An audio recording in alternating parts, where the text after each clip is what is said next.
লিল্লাহু তাকবীর, লিল্লাহু তাকবীর, লিল্লাহু তাকবীর। আর কোরআনের আলো, আল কোরআনের আলো। মালিক বিন দিনার বলে মা গো মনে পড়ে কত নির্যাতন তোর মারে করেছিলাম।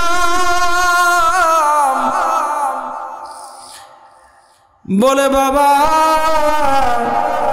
তারপরেও আমার মা তোমার জন্য একটি বারের জন্য দোয়া করে না। এখন কি ওই রকম স্ত্রী খুঁজে পাওয়া যায়? কথা বলেন। একটুখানির থেকে একটুখানি খোলে বলে সারা জীবন তোমার কাছে এসে কষ্ট করে মরলাম।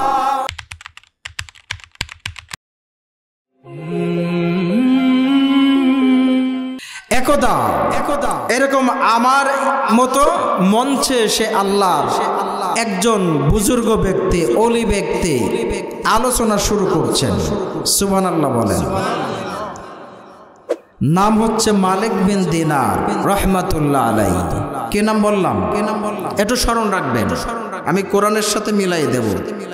মালিক বিন দিনার আলোচনা শুরু করছেন, এমন সময় শ্রোতাদের ভিতর থেকে একজন দাঁড়িয়ে বলছে, হুজুর আগে আমার একটা প্রশ্নের জবাব দিয়ে তারপর আলোচনা করুন। সুবহানাল্লাহ। ইমানদারদের পরিচয় এই জায়গায়। ইমানদাররা যত বড় জায়গায় থাকুক, যত উচ্চ লেভেলে যাক, সাধারণ মানুষের দাম তাদের কাছে কোনো দিক দিয়ে কমতি নাই। যখনই দাঁড়িয়ে বলছে আগে আমার একটা প্রশ্নের উত্তর দিয়ে তারপরে আপনি আলোচনা শুরু করুন। যখন এই কথা বলছে তখন মালিক বিন দিনার রাহমাতুল্লাহ আলাইহি বলছে, বলুন আপনার প্রশ্ন কি? একজন যুবক দাঁড়ায় প্রশ্ন করলেন মালিক বিন দিনারকে, হুজুর আপনার কাছে আমার প্রশ্ন। আমি কিছুদিন পূর্বে আপনাকে অমুক শহরে অমুক জায়গায় নেশাগ্রস্ত অবস্থায় পড়ে থাকতে দেখেছিলাম। আল্লাহু আকবার বলেন। কি অবস্থায়? নেশাগ্রস্ত মানুষ আমাদের এলাকায় দেখা যায় কি যায় না? যায় কি যায় না? মালিক বিন দিনারকে বলেন, হুজুর আপনাকে আমি নেশাগ্রস্ত অবস্থায় পড়ে থাকতে দেখেছিলাম। খারাপ পথে ছিলেন, খারাপ রাস্তায় ছিলেন। খারাপ রাস্তার থেকে আপনি কিভাবে এই ভালো রাস্তায় আসলেন? কিভাবে আপনি এত জ্ঞানী হলেন?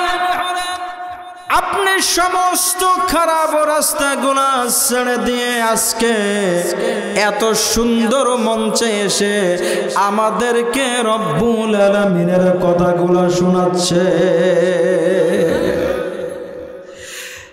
এই কথার জবাব দিয়ে তারপরে আপনি কথা বলবেন। মালিক বিন দিনার রাহমাতুল্লাহ আলাইহি মাথাটা নিচু করে ফেললেন। কয়েক সেকেন্ড মাথা নিচু করে বসে থাকার পরে মাথাটা উঁচু করে যুবককে বললেন, যুবক শোনো, আমার প্রিয় ভাইরা যারা শুনছেন মনোযোগ দিয়ে কান খাড়া করে শোনেন। মা বোনেরা যারা এসেছেন মনোযোগ দিয়ে শুনেন। কিভাবে আপনার স্বামীকে আপনি ভালো করবেন এর মধ্যে পেয়ে যাবেন। কিভাবে একজন যুবক মানুষ আপনিও ভালো হবেন এর মধ্যে পেয়ে যাবেন ট্রিটমেন্ট। মালিক বিন দিনার বলেন, এখন কদরের রজনীতে রমজান মাসের 27 রমজানের রজনীতে আমি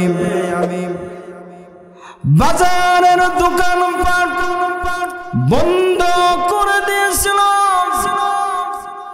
অনেক খোঁজাখুঁজি করে একটা দোকান আমি খোলা পাই, সেখানে যে আমি মদ পান করতাম সেই মদ খোঁজ করে পেলাম এক বোতল মদ। আমি অনেক কষ্ট করে খুঁজে একটা দোকানে পাওয়ার পরে মদটা 1 বোতল কিনলাম। কিনে নিয়ে আমার বাড়িতে আসলাম।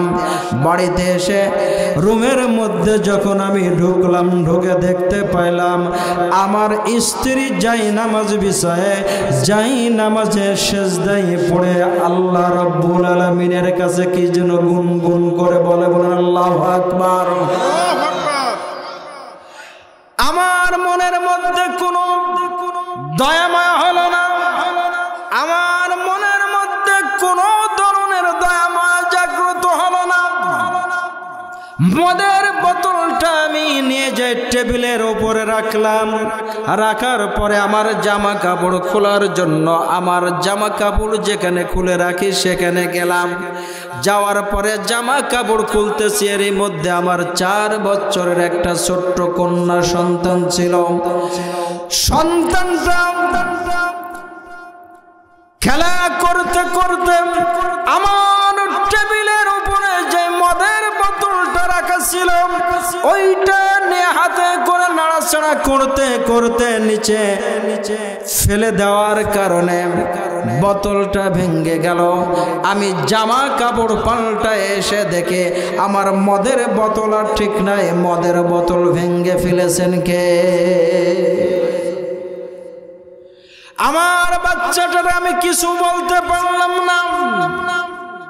ওইভাবে আমি রাগান্বিত অবস্থায় যে ঘুমায় পড়লাম।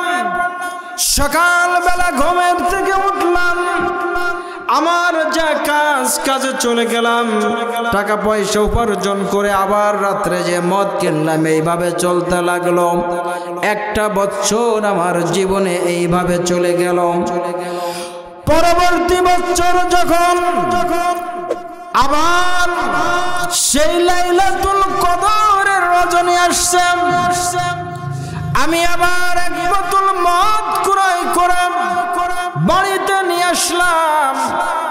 এর মধ্যে একটা ঘটনা ঘটে গিয়েছে।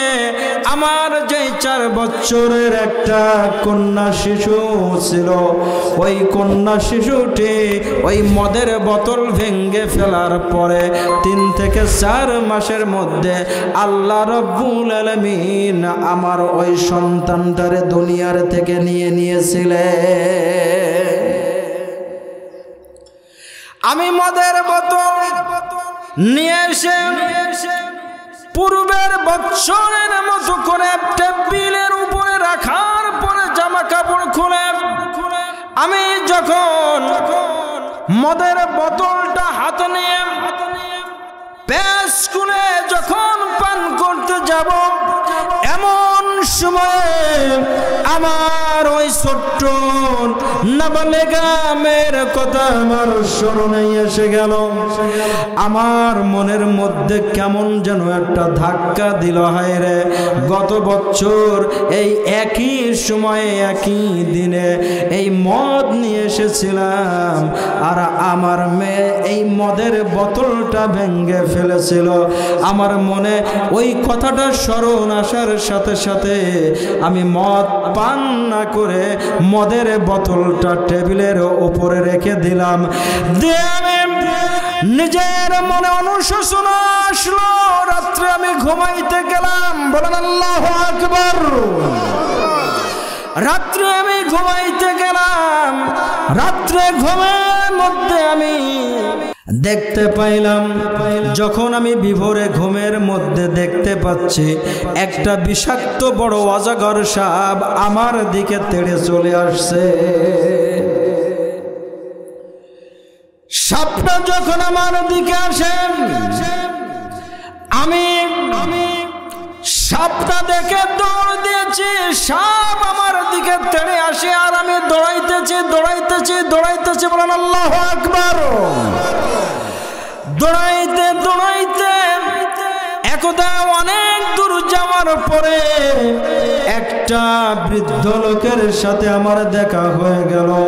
বৃদ্ধ লোক আমার সাথে দেখা হওয়ার সাথে সাথে বৃদ্ধ লোকটাকে বললাম, ভাই আমার এই যে সামনে যা কিছু আছে পিছনে আছে আমার একটা অজগর সাপ তেড়ে আসছে, এই সাপের হাত থেকে আপনি আমাকে রক্ষা করুন। বৃদ্ধ বলল, না না না, আমি বৃদ্ধ মানুষ, আজ 1 থেকে 2 দিন না খাওয়া অবস্থায় আছে, আমি তোমাকে রক্ষা করতে পারবো না পারবো না। তবে তুমি এখান থেকে সামনে যে দেখো একটা পাহাড় আছে, পাহাড়ের উপরে উঠে যে ডান পাশে আর একটা রাস্তা আছে, সেই দিকে চলে যাবে, তাহলে হয়তোবা আল্লাহ রব্বুল আলামিন তোমাকে বাঁচাইতে পারে।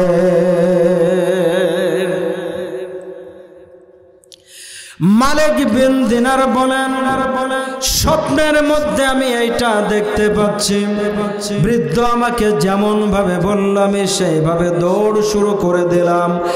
দৌড়াইতে দৌড়াইতে পাহাড়ের কাছে চলে গেলাম।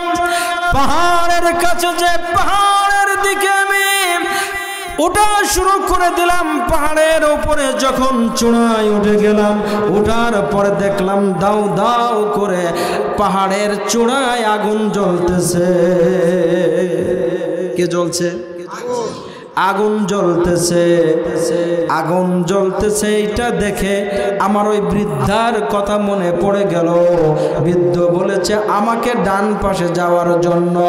আবার ডান দিকে দৌড় দিলাম, পিছনে সাপ তেড়ে আসিতেছে, সাপ আমাকে তাড়া বন্ধ করে নাই। কিছুক্ষণ ডান দিকে যাওয়ার পরে দেখতে পাইলাম কত সুন্দর একটা বাগান রয়েছে, বাগিচা রয়েছে। ওই বাগিচার একটা দারোয়ান রয়েছে, আর বাগিচার মধ্যে অনেক হাজারো ছোট ছোট নাবালেগ শিশুরা সব খেলাধুলা করে। বলেন আল্লাহু আকবার। কি করছে? কারা খেলাধুলা করছে? নাবালেগ শিশুরা, বাচ্চারা যারা মারা যায় ওই বাগানের মধ্যে, অর্থাৎ জান্নাতের বাগানের মধ্যে কি করছে? খেলাধুলা করছে।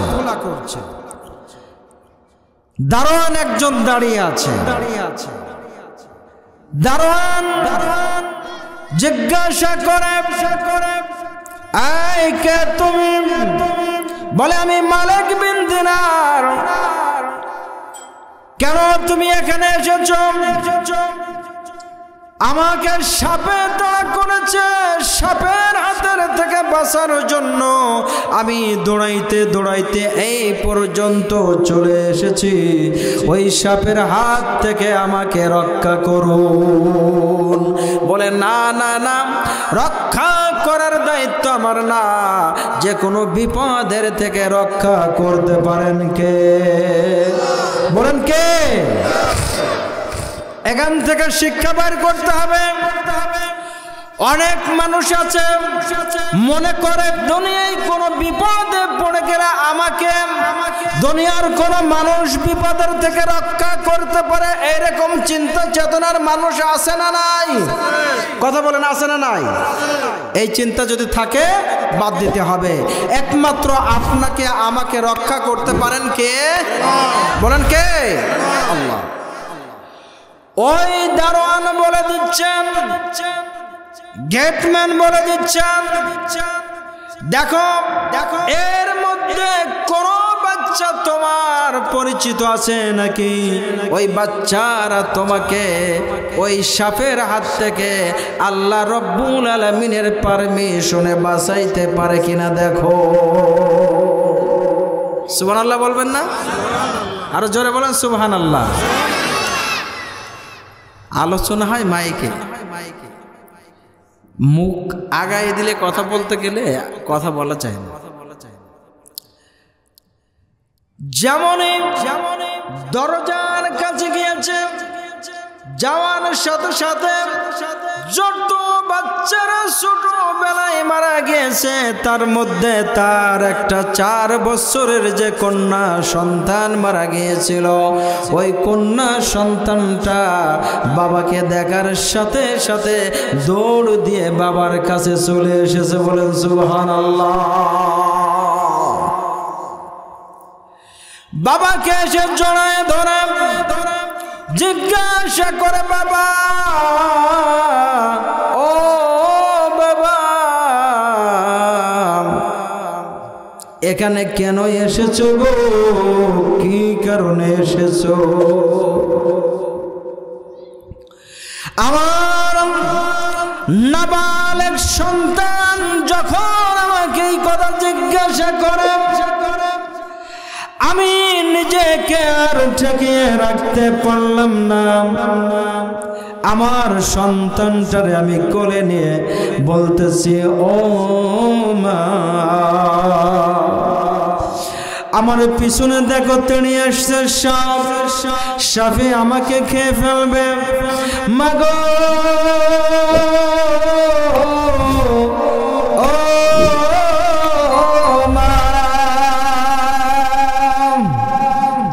ওই সাপের হাত থেকে তুমি আমাকে রক্ষা করতে পারো কিনা দেখো। যেমনই আমার সন্তানটারে আমি বললাম, বলার সাথে সাথে আমার সন্তান আমার পাজা করে ধরে আমার কপালে একটা চুম্বন করে সাপের দিকে তার বাম হাতটা এইভাবে লেলিয়ে দিলেন। সাপটা অটোমেটিক আল্লাহ রাব্বুল আলামিনের কুদরতি ক্ষমতা বলে সাপটা পিছনের দিকে বাঁক নিয়ে চলে গেল। বলেন আল্লাহু আকবার। অমনি আমার ঘুম ভেঙে গেল। আমার সন্তানটাকে স্বপ্নের মধ্যে আমি আরো জিজ্ঞাসা করেছিলাম, ও মা তুমি আমাকে একটু বলো এই সাপ কে ছিল, সাপের পরিচয় কি ছিল? আমার সন্তানটা আমাকে আদর করে, আমার গায়ে হাত দেয়, আদর করে, আমাকে আদর করে আর বলে, বাবা তুমি কি বুঝতে পারো না? ও বাবা তোমার কি হুঁশ ফেরে না? বলে মাগো না না না, বুঝি না বুঝি না, একটু বুঝিয়ে দাও।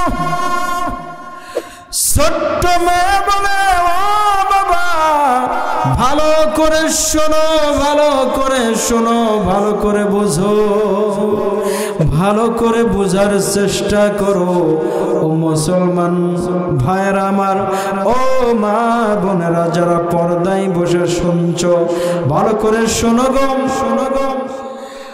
ছোট্ট বাচ্চা বাবাকে স্বপ্নের মধ্যে বলে দেয়, বাবা তোমাকে তেড়ে তেড়ে যে সাপটা আসতেছিল, ওই সাপটা ছিল তোমার নফস, তোমার নফস, তোমার নফস। বলেন আল্লাহু আকবার। আপনার আমার নফস আছে না নাই? কথা বলেন আছে না না? নফস সবার আছে। ছোট্ট বাচ্চা বাবাকে স্বপ্নের মধ্যে বলে দিচ্ছে, বাবা গো, ও বাবা আমার কথা কি তোমার মনে পড়ে না?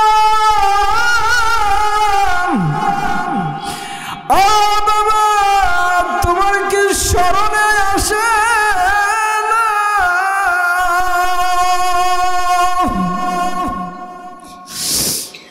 মালিক বিন দিনার বলেন,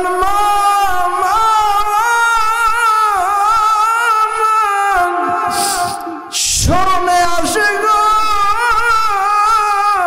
আসে।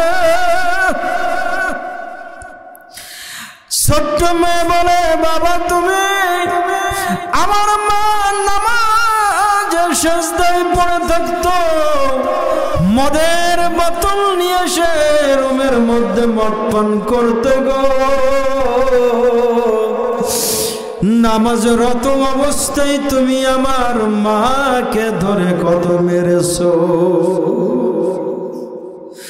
ও বাবা, আমি যখন আমার মায়ের গর্ভে ছিলাম, কতবার তুমি আমার মায়ের ওই পেটে থাকা অবস্থায় আমার উপরে আঘাত করেছিলে।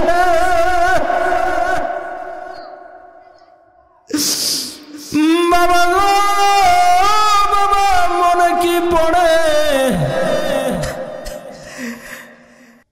মালিক বিন দিনার বলে, মা গো মনে পড়ে কত নির্যাতন তোর মারে করেছিলাম।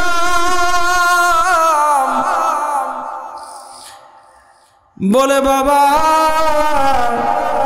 তারপরেও আমার মা তোমার জন্য একটি বারের জন্য দোয়া করে না। এখন কি ওই রকম স্ত্রী খুঁজে পাওয়া যায়? কথা বলেন।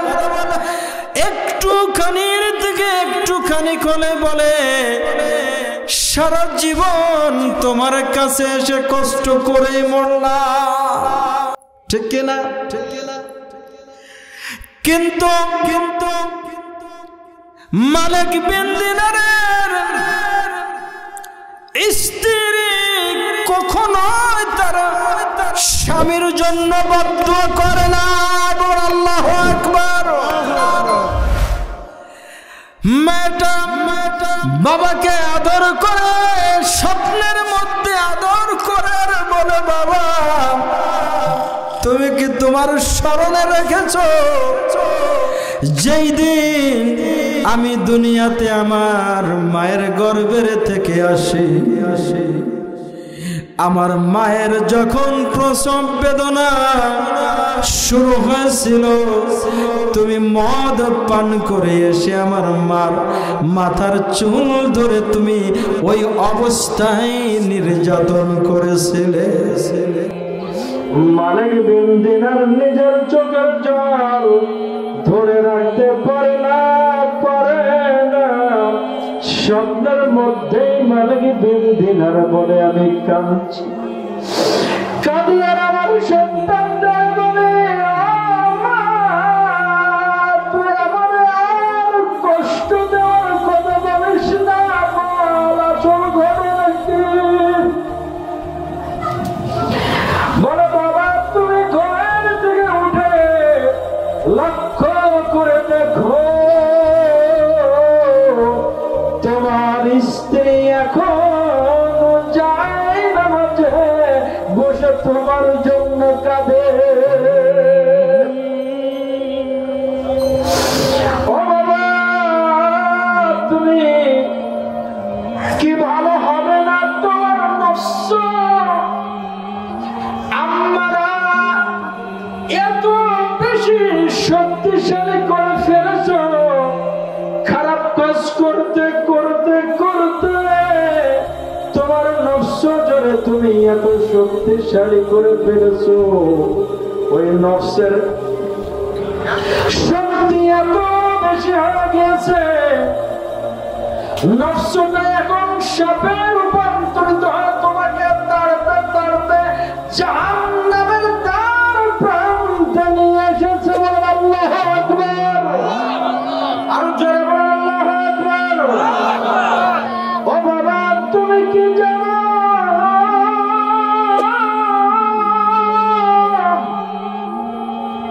ওই যে তোমাকে এই জান্নাতের এই জায়গায় আমার সন্ধান পাওয়ার জন্য একজন যে বৃদ্ধ মানুষের সাথে সাক্ষাৎ হয়েছে, ওই বৃদ্ধ মানুষটাকে তুমি কি জানো?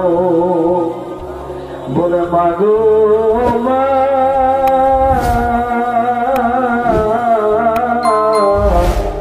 ও কলিজার টুকরা সন্তান, জানি না রে জানি না, কন্যা সন্তান বাবা বাবাকে আদর করে মুখে হাত বোলাইতে থাকে আর বলে বাবা ভালো কি হবানি, ভালো কি হবে না। যে বৃদ্ধ মানুষটার সাথে তোমার সাক্ষাৎ হয়েছে ওইটা হলো তোমার আসল রুহু। তোমার রুহুর খাবার না দিতে দিতে, তোমার রুহুরে তুমি রিজিক না দিতে দিতে, তোমার রিজিক না দিতে দিতে রুহুটারে তুমি বৃদ্ধ বানায় ফেলেছ। রুহুটারে তুমি এতটাই দুর্বল করে ফেলেছ, তোমার রুহুটা তোমার নফসের সাথে আর পেরে ওঠে না।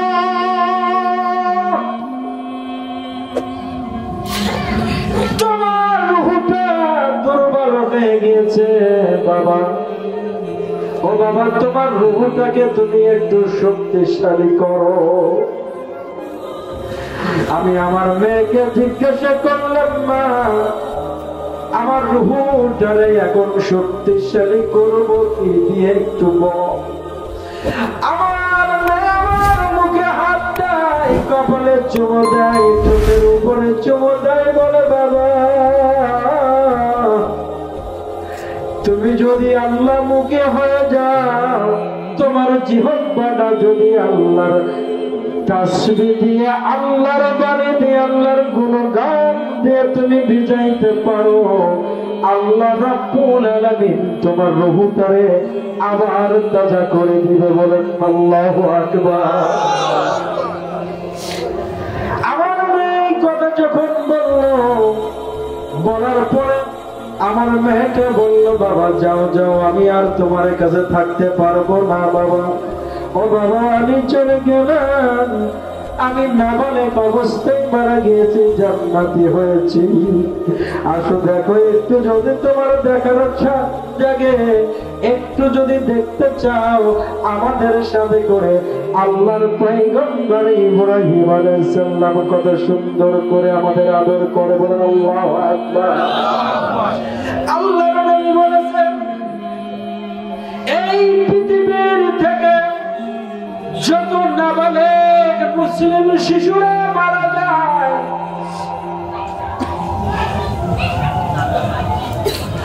সমস্ত শিশুরা সরাসরি আল্লাহ রাব্বুল আলামিনের জান্নাতের মধ্যে চলে যায়। বলেন সুবহানাল্লাহ। আর এই শিশুগুলোকে নিয়ে আল্লাহ রাব্বুল আলামিনের খলিল, আল্লাহ রাব্বুল আলামিনের বন্ধু নবী ইব্রাহিম আলাইহিস সালাতু ওয়াস সালাম তাদেরকে নিয়ে আনন্দ ফুর্তি আদর যত্ন করতে থাকে। সুবহানাল্লাহ। মালিক বন্ধুরা বলে, আমার ঘুম ভেঙে গেল। যেমন ঘুম ভেঙে গেল, ঘুম ভাঙার পরে আমি চিন্তা করলাম, কি দেখলাম রে স্বপ্নের মধ্যে, কি দেখলাম? আমি স্বপ্নের মধ্যে যা দেখেছি বাস্তবে মিলানোর জন্য আমার রুমের মধ্যে আমি আলো দিয়ে খোঁজার চেষ্টা করলাম। আমার স্ত্রী কোথায় দেখে আমার স্ত্রীকে দেখতে পাইলাম, আমার স্ত্রী যাই নামাজে সেজদায় পড়ে যেন কার সাথে গুন গুন করে কি কথা বলে। সুবহানাল্লাহর সাথে কি রাগ বাগ আছে নাকি? একটু বলা যায় না ভাই? সবই আমি বলে দেবো আর আপনারা বলবেন, তাহলে কেমন হবে? সুবহানাল্লাহ বললে লাভ না লস? বলেন, একটু বলেন, তাহলে একটু বলেন না। আমরা একটু জিকির করব আর সামনের দিকে এগিয়ে আসবো। যে ফাঁকা জায়গাগুলো আছে আমরা একটু এই ফাঁকা জায়গাগুলো পূরণ করে আমাদের ভাইদেরকে বসার সুযোগ করে দেব। পারবো না ইনশাআল্লাহ? পারবো না? কোন জিকির করেন, লা ইলাহা, চলে আসেন সামনের দিকে আগিয়ে আসেন ভাই। আমরা আমাদের সকল ভাইদেরকে জায়গা করে দেব। আগে আসেন, আগে আসেন। আরে ওয়াজ কেমন তো শুরু হচ্ছে, শুনবেন তো? হ্যাঁ নাকি রাগ করবেন? অনেক জিজ্ঞেস করেন, লা ইলাহা, জোরে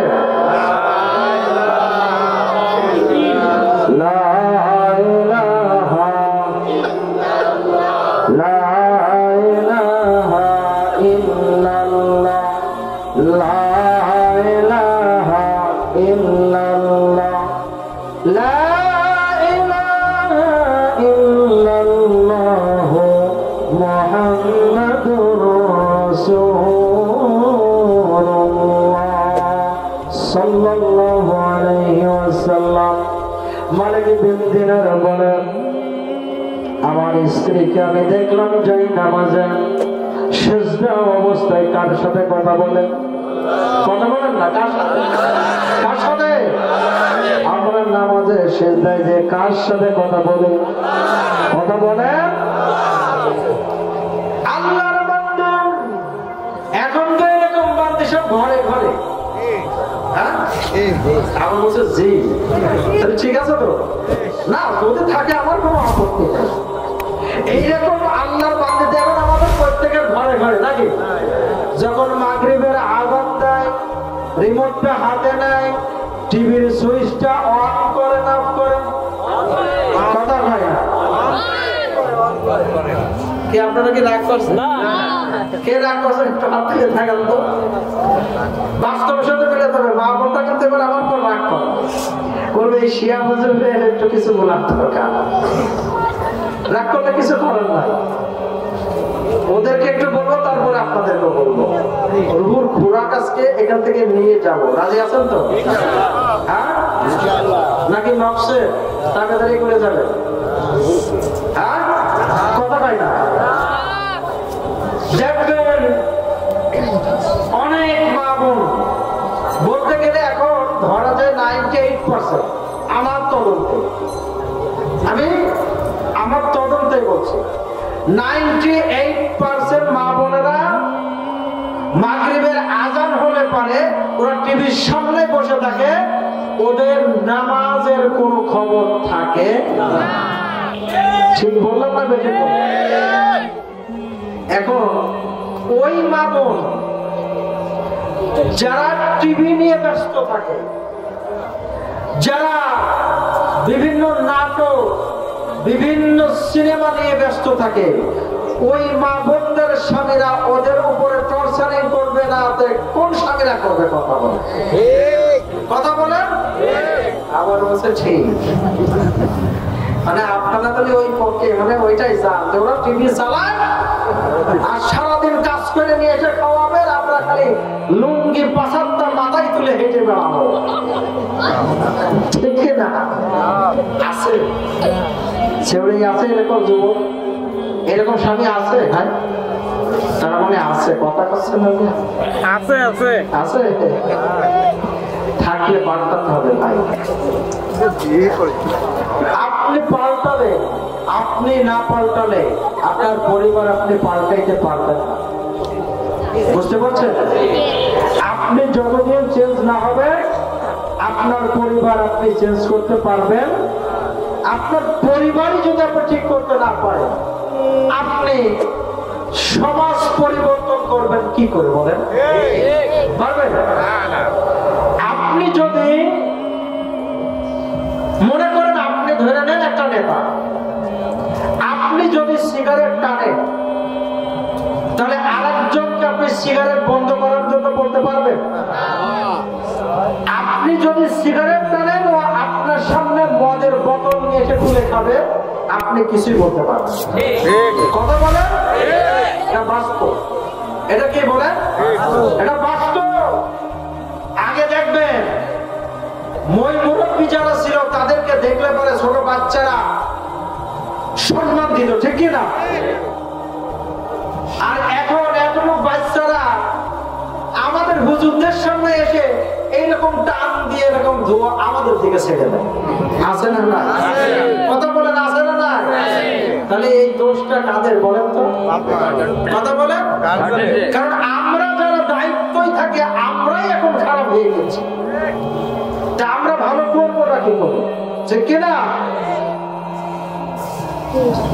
মা বোনেরা যদি ভালো হয়, আল্লাহর কসম মালিক বিন দিনারের মতো আপনাদের স্বামীগুলাও ভালো হতে পারত। মালিক বিন দিনার বলছেন, আমি আমার স্ত্রীকে দেখলাম সে সেজদায় পড়ে কার সাথে কথা বলছে বলেন? আল্লাহর বান্দী কার সাথে কথা বলছে? নামাজ যখন শেষ হয়ে গেল, মাথা যখন তুলেছে, নামাজ শেষ হল। নামাজ শেষ হওয়ার পরে আমার স্ত্রীকে আমি তার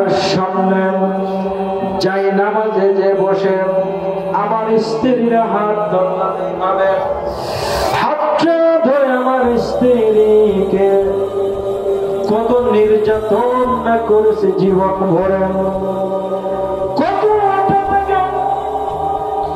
জুলুম করেছি, সব কিছু আমার স্ত্রীর হাত ধরে আমি বলতে লাগলাম, ও স্ত্রী একটা বারের জন্য তুমি আমাকে বলবা কি?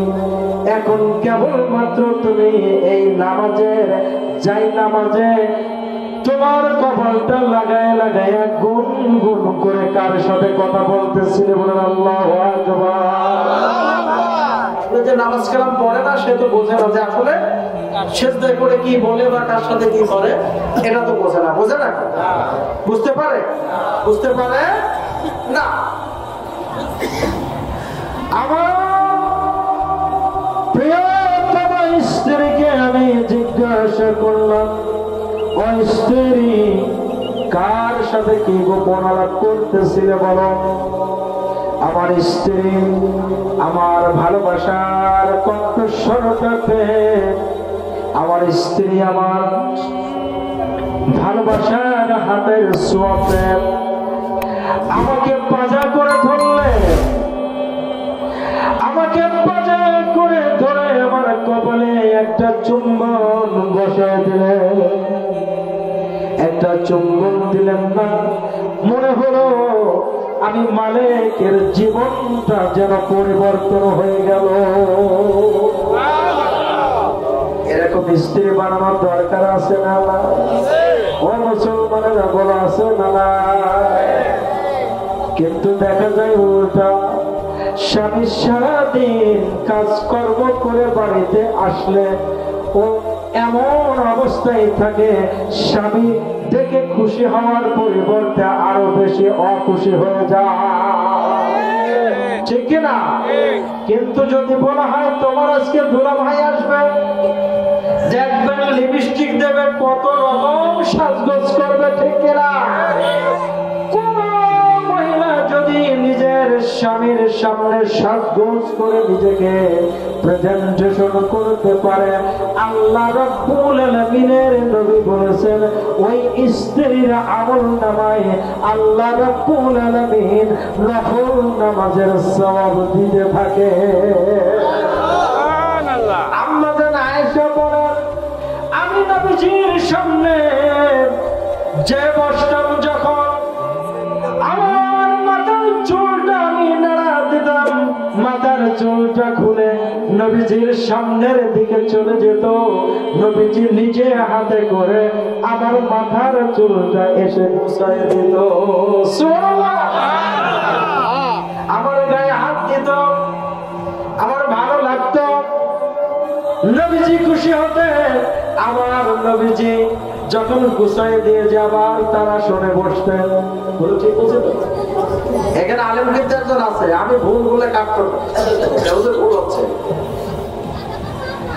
আমার নবীজি আমার সাথে বসে গল্প করতেন, আস্তে আস্তে আমি আমার চুলটা খুলে সামনের দিকে দিয়ে দিতাম, নবী আবার এসে সোজা করে দিত। একবার, দুইবার, তিনবার যখন করলাম, নবীজি মিসকে হাসি দিয়ে বললেন, আয়েশা তোমার বয়স কম, কিন্তু তুমি যা করলে আমি রাহমাতুল লিল আলামিনকে খুশি করে ফেলেছো। আয়েশা তুমি আমার উম্মতদেরকে জানাই দিও, প্রত্যেকটা স্ত্রী যেন তার স্বামীর সামনে নিজেকে এইভাবে খুশি করানোর জন্য প্রেজেন্টেশন করে। সুবহানাল্লাহ। আছে এরকম স্ত্রী? কার কার আছে? কারণ নেই। আরে একটা আল্লাহ বলে পাওয়া গেছে। আজকে বাড়ি যায়েন, দেখেন আজকে আমাদের কি করে। বলবে ভরা ভরা এত ভালোবাসি, আর একটু হাত পেলে হুজুরকে দেখাতে পারলাম না, ঠিক কিনা? আজকে আপনাদেরকে তো সমস্যা হতে পারে, এত আপনাদের আদর যত্ন করে একটু হাত তুলে দেখাতে পারলেন না যে আপনারা এত অকৃতজ্ঞ হয়ে গেলেন। আছে তবে চালাক, যে আর একটু শুনে তারপরে আর একটু ভালো করে শোনার পরে হাত তোলে নাকি? হ্যাঁ? আর মা বোন তো সবাই এরকম আছে নাকি? একদম আপনাদেরকে খুশিতে বাক বাকুন করে দেয় নাকি? দেয় তো? যাক, তাহলে ভালোটা বাঁচবে।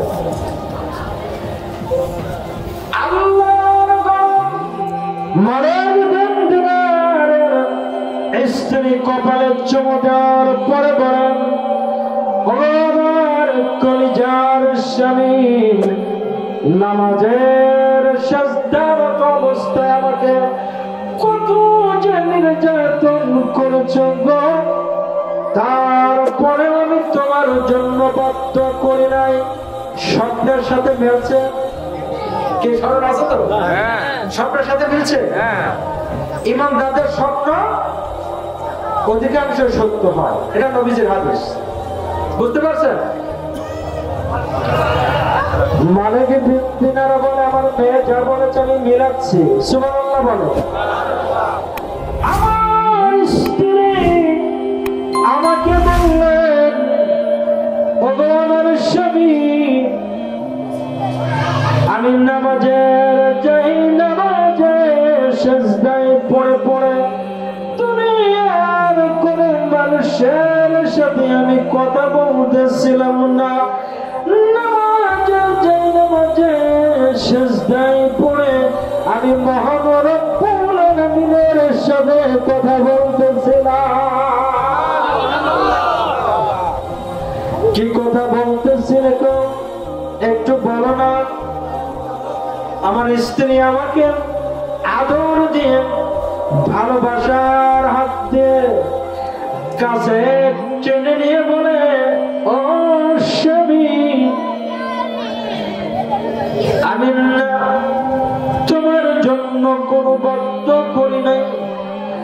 নামাজের সিজদার মধ্যে যাই, নামাজে আল্লাহ রাব্বুল আলামিনের কাছে দোয়া করতাম প্রত্যেকটা সময়। রব্বুল আলামিন, আমার স্বামীকে তুমি হেদায়েত দে দাও। আরো কি বলতাম শুনতে চাওনি? স্বামী হিসাবে আমি বললাম, বলো বলো। আমার স্ত্রী আমাকে শুনিয়ে দিলেন, বলতেছিলাম এই কথাগুলো যেটা আল্লাহ তোমাদের জন্য আমাদের জন্য বলেছে। রব্বানা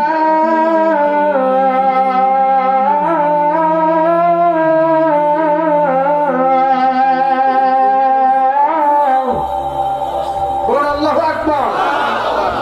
আমাদের রবকে বলেন না, রব্বানা বলেন, বলেন রব্বানা, রব্বানা, রব্বানা। কার কথা? খারাপ লাগছে?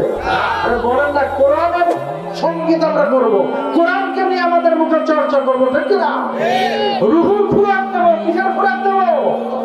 নফসের খুরাক আজকের থেকে বন্ধ করে দেবো ইনশাআল্লাহ, ঠিক না? আজকের থেকে কার খুরাক দেবো? বলেন কার খুরাক? বলেন রব্বানা, রব্বানা, রব্বানা।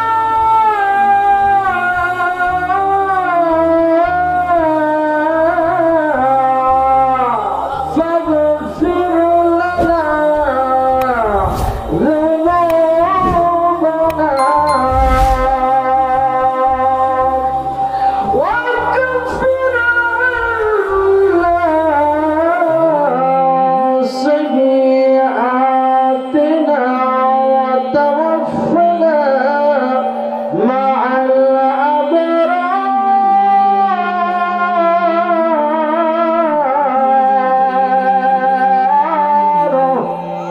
তা আমার ভাই আমাকে বলতেছেন, আমি তোমার জন্য দোয়া করতেছিলাম, হে আমার মালিক, তুমি আমার স্বামীকে মাফ করে দাও। সুবহানাল্লাহ। কাকে মাফ করে দাও? আমার স্বামীকে মাফ করে দাও। আল্লাহ, আমার আমার স্বামীর যত অপরাধ আছে সমস্ত অপরাধ সমূহকে মুছে দাও। সুবহানাল্লাহ। ও মা, ও বোনেরা, তোমরা কি তোমার স্বামীর জন্য এইভাবে দোয়া করতে পারো না?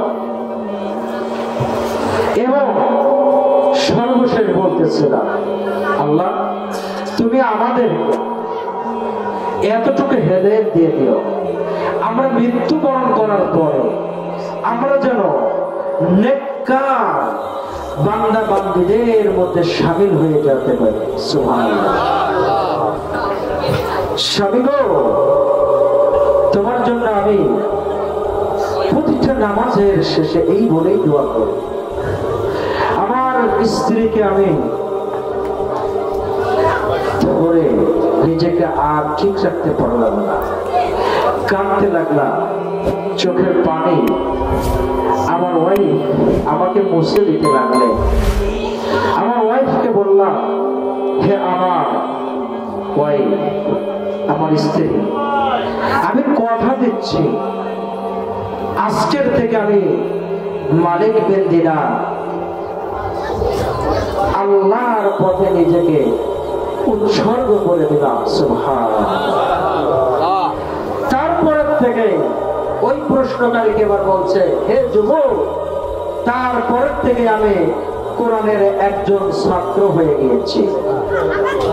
কিসের ছাত্র বলেন? কোরআনের একজন ছাত্র হয়ে গিয়েছি।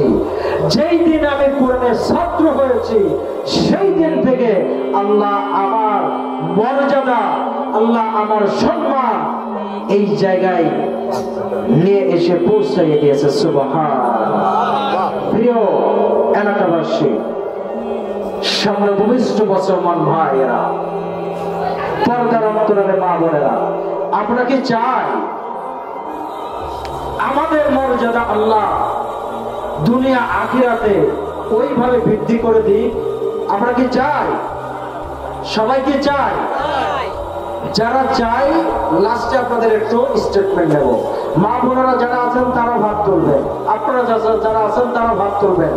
আমরা কি আমাদের আজকে অন্তত পক্ষে একটু বলতে পারি হাত উঁচু করে যে আল্লাহ আমাদেরকে আজকের থেকে ইসলামের জন্য নিজেদেরকে উজাড় করে দিলাম, এতটুকু কি আমরা বলতে পারি? কে কে পারে একটু হাত করে দেখা। আল্লাহ আজকের থেকে দুনিয়ার সমস্ত তাগুতি, সমস্ত শয়তানি, সমস্ত বদমাইশি দূর করে দিলাম, ছেড়ে দিলাম। আজকের থেকে আমরা আমাদেরকে ইসলামের একজন খাঁটি মুসলমান হিসেবে হাত তুলে তোমাকে দেখায় দিলাম। আল্লাহ, আল্লাহ, আরো জোরে বলো আল্লাহ। আমাদেরকে তুমি ইসলামের জন্য কবুল করে নাও আল্লাহ। যেমন ভাবে কবুল করলে আমরা জান্নাতে আবু বকর, ওমর, উসমান, এমনকি নবী করিম সাল্লাল্লাহু আলাইহি সাল্লামের সাথে থাকতে পারে, আল্লাহ সেই তৌফিক আমাদেরকে দান করো। সকলে বলেন আল্লাহুম্মা আমিন। আপনারা শুনলেন? যাই হোক, আমার আলোচনা কোটি কোটি কথা থাকলো, আবার যদি কখনো সময় হয় আপনাদেরকে শোনাবো।